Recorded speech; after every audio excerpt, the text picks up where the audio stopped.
내일이면 이태원 참사 3주기를 맞습니다.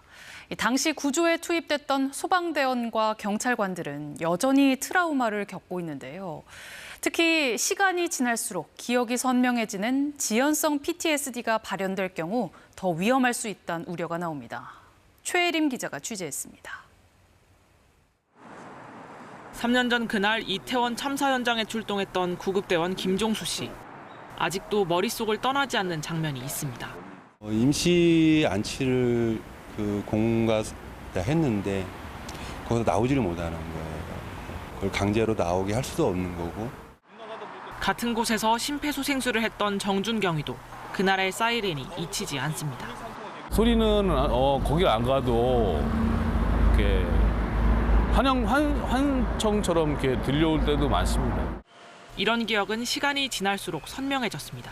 그런 걸 생각할 시간 엄두조차도 못 냈었는데 한 3개월 정도 후서부터 좀 더 색깔이 진해진다는 느낌은 들었어요. 사건으로부터 6개월 이상 지나 발현하는 외상 후 스트레스 장애를 지연성 PTSD라고 부릅니다.